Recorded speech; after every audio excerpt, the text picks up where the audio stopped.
For Africa's sleeping giant, the lights are coming back on after years of economic struggle. The sleeping giant we are talking about is Nigeria. It's one of the continent's largest and most influential economies, but in recent time faced several challenges.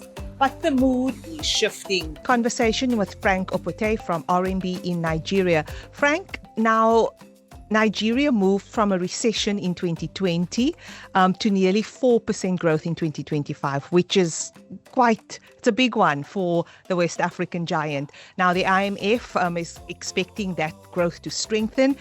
In your opinion, Frank, outline to us what exactly this changes mean, what happened, and will this recovery be more durable as compared to previous recoveries? The reforms are real and it's backed by actual policy adjustments and proper institutional reform, which is what we missed in the past. The two key decisions that this administration has made that have been very, very critical to what is backing this reform.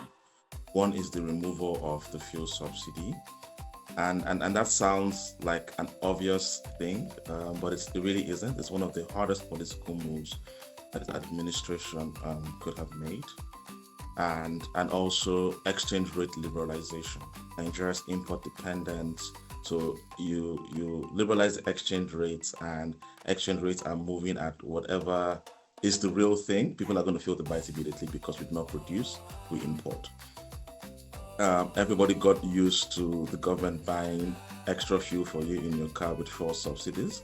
The moment you remove that away, there's an immediate impact. So what we had was a lot of short-term negative feelings and impacts from the moves that were made. And you saw that in inflation, you saw that in so many other things. But what these policy measures did was they helped us to be able to fix long-term distortions in our economy. And the key to making it sustainable is that these reforms have been executed in a way that is consistent. And it's very hard to be the guy that makes everyone's life difficult, right? And there's a lot of pressure for you to reverse your decision. So consistency has been what has been the most important thing. When we think about from the institutional reform perspective, we have had a banking recapitalization, which has been quite important because we've had stronger banks that have been able to deliver real growth and real opportunities to the real sector. The pension reform, and when you mix institutional reform and policy reform, you improve the macro transmission, you improve capital flow, and you have a more resilient economy. And this combination is very key because previous changes, which is what you're referring to, have been pro-cyclical. Once you have the oil price go up, everything is great. If the oil price comes down, everyone suffers, right? But this is different, right? Because it's not based on movement in the oil price. This is structurally grounded growth drivers mixed with policy credibility, which is very important, right? And why is that important? Because that gives investor confidence. When people think Nigeria now, they don't think short-termism. They don't think what happens to the oil price. What they think is long-term thinking, which anchors capital flow, right? So it's all good, but it's not to say the risk is not there. There will always be the nuances that come with doing business in Nigeria. But for the first time in a long time, we have a more resilient country backed by a stronger economy, backed by actual institutional reform.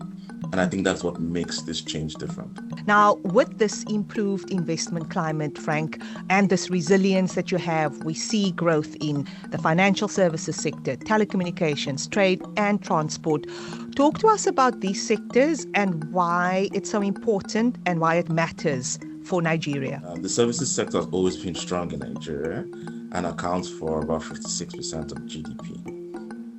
And that doesn't come obvious to people when you sort of think about the makeup of Nigeria, think about a resource-rich nation. But I think that has become more apparent because, again, the wins in the services sector has then been consolidated by structural reforms, specifically in those segments that started in 2023.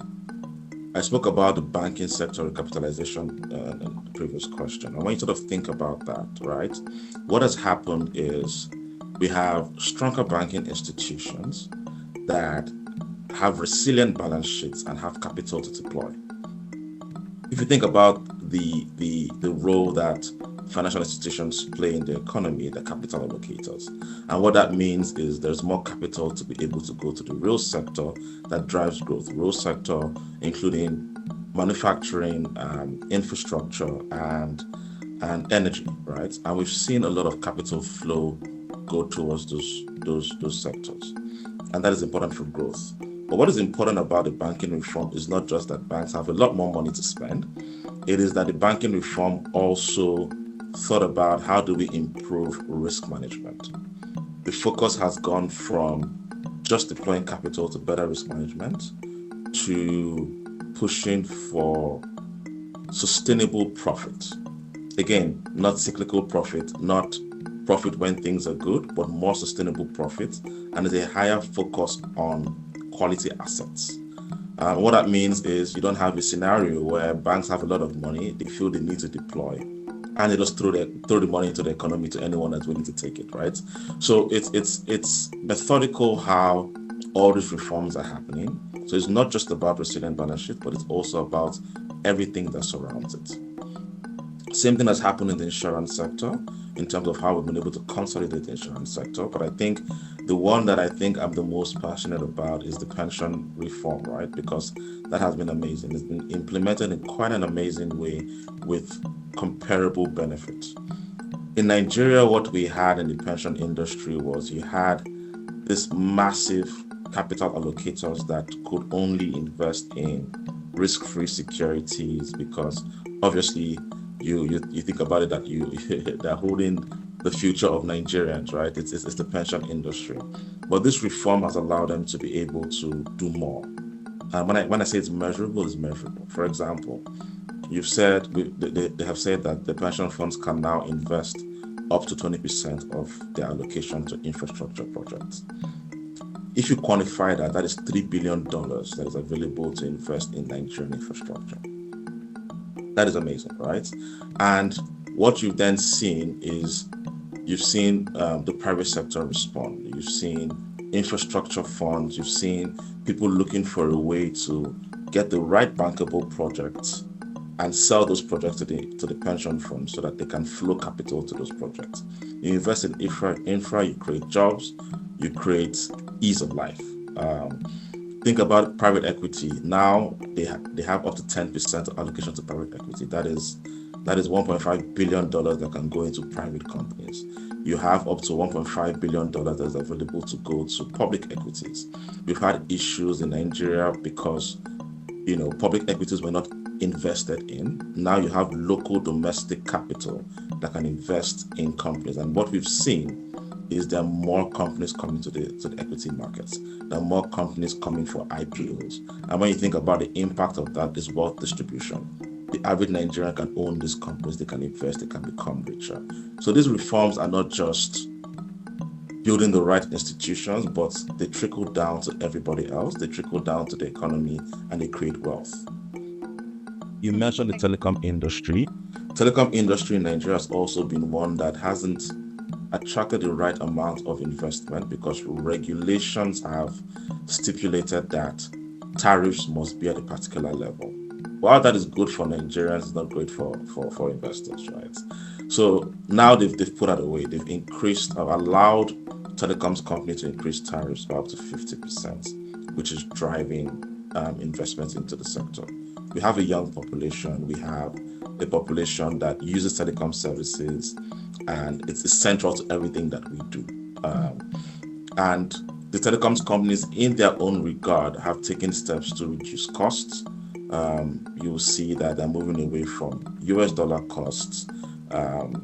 They are moving from powering their equipment with diesel, right, to powering it with transition fuels like gas, which is all important with what the government is doing. There's been a heavy gas drive in the country, and you're seeing more telecoms company lean on cheaper fuels that are cleaner, lean on solar. So the when you compare that and see that their costs are going to go down, but tariffs are also going to go up, it presents an amazing investment case in the telecom industry. And that's why that industry is pumping and is going to continue to pump. Thank you for those insights, Frank. Laju, Atake, talk to us about the significant investment in oil companies. The oil and gas segment of the economy has not been left out, and it's been one of the major drivers, right? I think, as Frank mentioned earlier on, key to this has been a number of reforms, both fiscal and monetary, that has made Nigeria a conducive environment for investments again. Prior to these reforms, total crude oil production in Nigeria was dwindling at a remarkably fast rate, right? From peaking at 2.5 million barrels per day in 2005, we got to our lowest point of about 1.29 million barrels per day in 2022. So it was clear that they needed a spark, right? And this spark came first with the Petroleum Industry Act in 2021, which tried to reform the upstream oil and gas industry. And after that, we've had a spate of executive orders, right? And the clear aim of these reforms, right, is intended first to improve transparent licensing for players in the industry, because that's been one of the concerns by players in that particular segment of the economy. There's also been a clear separation between regulators, right? So regulators that are regulating the upstream, regulators that are regulating the downstream segment. So there's clarity for participants. There's been a number of tax incentives to encourage both local and international investors. And as a result of these reforms we've seen in the upstream segment, Nigeria has attracted over $16 billion in terms of upstream investment by both international oil companies and indigenous oil companies between 2023 and 2025, which is massive, right? And maybe to put this in context for our audience, between 2013 to 2023, Nigeria just attracted about 4% of final investment decisions across the continent. But between 2023 and 2025, Nigeria has attracted about 40%. So you're seeing that the players, private sector, public sector, are happy with the reforms, and that's attracting a lot of investments into the upstream sector. Maybe also to give our audience some change in dynamics in the upstream sector. So what we've also seen here in Nigeria is that a number of the international majors, the likes of ExxonMobil, Shell, Total, are rationalizing their Nigerian exposure. So they are focusing more on what we call deep water assets, and they are kind of reducing the exposure to onshore assets. And then we've seen a lot of indigenous players come up with backing from banks like RMB to acquire this onshore assets, and that's also driving a lot of investments, because some of the international majors were hesitant regarding making investments on the onshore assets, but we have now big indigenous players in Nigeria that are willing to make those investments. So I think that's another big benefit for that sector. And in terms of how RMB has played in that sector, we've advised several indigenous players towards the acquisition of these assets worth about $2 billion, and we continue to play a leading role in that segment of the economy. But Frank alluded to this in his earlier comment. It will interest you to know that Nigeria is more of a gas country than an oil country. I think most investors, when they're reviewing or looking at Nigeria, they think Nigeria is solely an oil country. Nigeria has the biggest and largest proven gas reserves in Africa. And the country is moving towards monetizing that. I think in the times past, we've let gas flare. We have not been very detailed on how we want to monetize and bring gas into the economy. But now with the decade of gas strategy, that was introduced recently by the current administration. They're looking at expanding gas production in Nigeria by about 50% by 2030.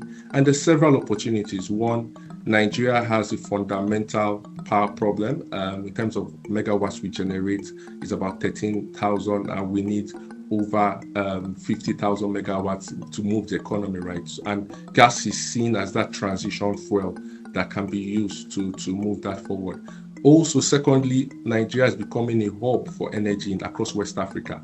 So there are different investments in gas pipelines to supply gas throughout West Africa, and we're seeing both indigenous and international investors come and plug this gap, meet this gap. I think what is also very important too is that Europe is trying to shift its reliance on energy from certain segments of the world, and is increasingly looking at Nigeria as that hub to supply gas, either through liquefied natural gas. Nigeria currently supplies the EU about 14% of its liquefied natural gas imports, but there's opportunity to increase that, right?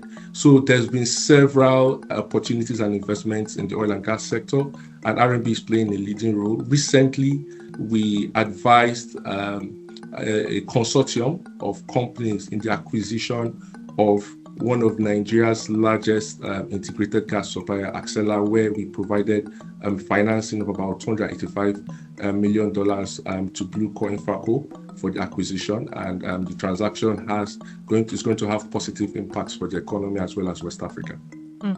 Frank, Laju, so just a follow-up on that, a major international oil company, ExxonMobil, confirmed plans for a multi-million dollar investment. Do you have any update on where that deal is? Yes, as I mentioned, there have been several multinational, international oil and gas companies looking at increasing its investment in Nigeria, just because of clarity in terms of regulation, speed, and then the project economics, the tax incentives that the government is offering, right? And ExxonMobil has made and reaffirmed its commitment, right, to investing not just in one asset, but they have a portfolio of assets, right? And it's like a long-term investment strategy for the company in investing up to $24 billion across this project. I think at the center of its investment is a deep water field called Bosi, which will become its largest single upstream investment in Africa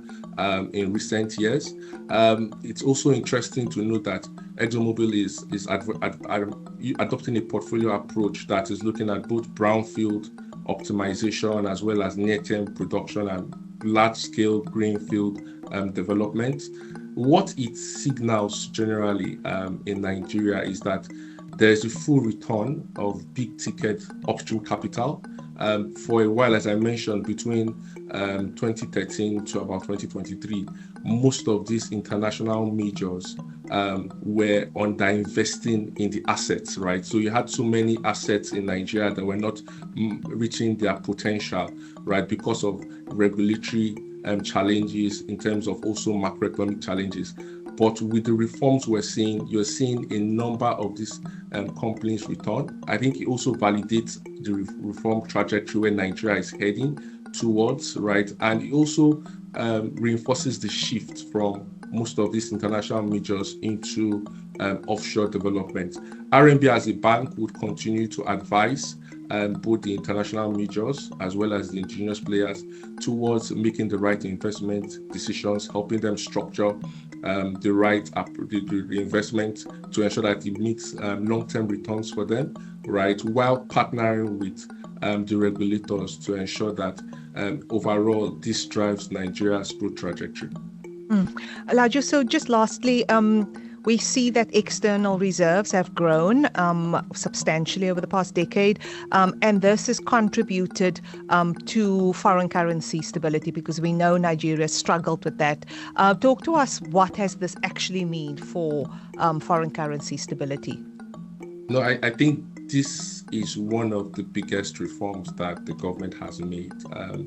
If you look at the Nigerian economy, prior to 2023, right, there was a lot of scarcity of foreign exchange, in the country, and that meant that investment dwindled. Investors were concerned regarding, if I come into Nigeria, how will I get my money out, right? Also, in terms of operators you had in the country, because of the lack of availability, they couldn't make required capex investments that will lead to growth, right? So the reform in that sector has been very, very important for the economy, right? And just to speak to some of the drivers, right, of what has led to that stability in our FX, right? First, importantly, is the improvement in Nigeria's external balance, right? So, as at 2025, Nigeria recorded a strong current account surplus of about 14 billion, and it wasn't supported only by crude exports. Prior to now, the Nigerian economy was very susceptible to the prices of crude oil. But there's been structural changes in trade, and now you're seeing exports from different areas of the economy. You're seeing gas exports, as mentioned earlier. You're seeing non-oil exports increase, and also with the coming of the Dangote refinery, Nigeria used to spend about $14 billion in importing refined products. That was immediately reduced to about $10 billion, $4 billion saving in 2025, and we expect that to grow. So one of the drivers is just being improvement in Nigeria's external balance. I think another major driver too of that has been the FX and monetary policy reforms, which you've mentioned. So with the FX and monetary policy reform, the artificial demand for FX, you no longer see that. Speculative pressures have reduced, and now you have a market reflective FX regime. I think to put that in context for our audience, prior to these reforms, on a daily basis, we recorded between $75 million to about $100 million of FX turnover, which is very, very low if you want to power a big economy like Nigeria. And fast forward till 2025 today, we're seeing on average between $600 million to $1 billion daily, right? So that has been a quantum leap because now you have a market reflective FX regime. The currency is available, you can come in and you can go out, right?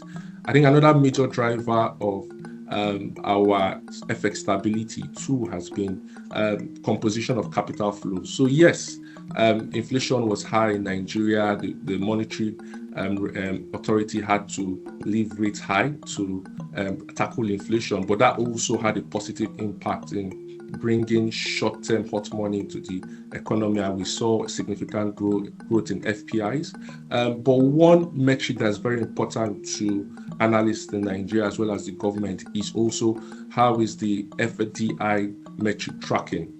And last year, Nigeria recorded about $4 billion in FDI inflow, which is material compared to where we were in prior years. So with the reforms we're seeing more investors bringing long-term capital to develop the economy, right, outside hot money, right? And as a result of that, the reserves have grown significantly from lows of less than $40 billion prior to the reforms. We got up to $51 billion in February, right? And there's been a lot of FX reforms happening in the country. So what we see in Nigeria now is that businesses can plan adequately, given the stability from where exchange rate was very volatile.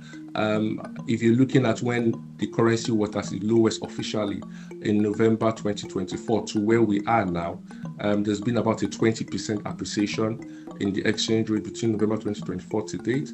And if you're also looking at our position at the close of last year till date, is about 4%. So there's clear stability in the FX. There's a willing buyer, willing seller market, and that has given confidence to several investors and economic players in the country. So Frank, lastly, so we've heard, and I'm go back to your earlier point, when you started, Nigeria is back, reform is real. But what does this actually mean for ordinary Nigerians? Like you pointed out, you still have an oil subsidy, no longer having that. How will it translate to ordinary Nigerians with all of these amazing things happening in Nigeria? I think the answer to that is time. A lot of research shows that trickle down of these kind of reforms take 10 to 15 years. Nobody wants to hear that because everybody wants impact today, but it's just the reality of what it is.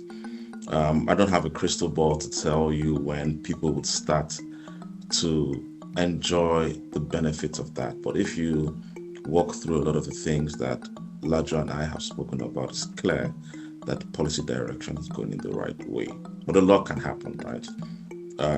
There can be change in governments, there can be external factors that may delay or quickly bring forth what the trickle down is going to be. So the truth is we don't know.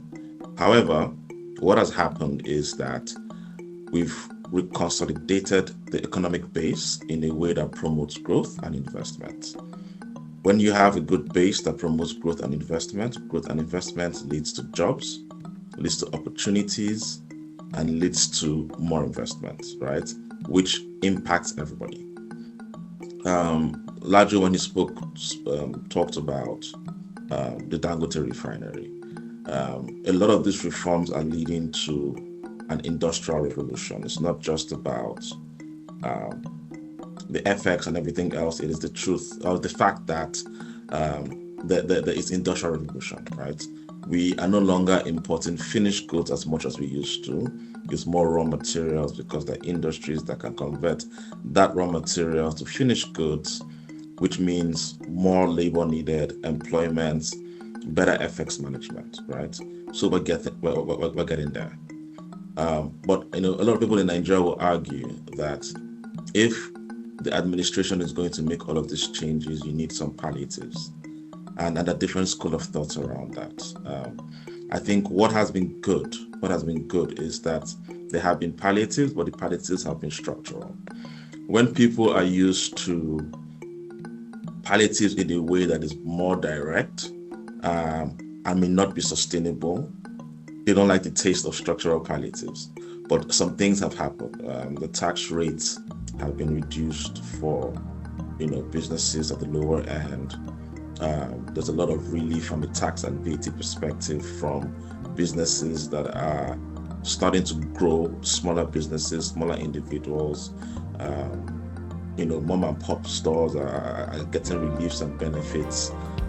So these are things that will help, but they not directly relate to social palliatives that put money in your pocket today. There's investment in education scholarships. Again, that is a palliative, but it's a palliative that you see the impact in the longer term. But there have been some relief. The things like, for the first time in a very long time, Nigerians are able to own homes. I know that's not quite the ordinary man, but in the past, to own a home in Nigeria, and to take a mortgage, you pay mortgages at 30% below 9%. The government has partnered with institutions to be able to deliver low-cost mortgages at 10%. So these things are happening. They will take their time. It will not be immediate. There will be short wins that the government can apply to ensure that people are more comfortable. But a lot of the benefits are going to take time. We just need to stay the course, and we just need to continue plugging in the right direction. The promise is that the reform and the change isn't going to be instant, but it's going to be a steady shift to a point that is better for all Nigerians. Thank you so much, Frank, for that insights.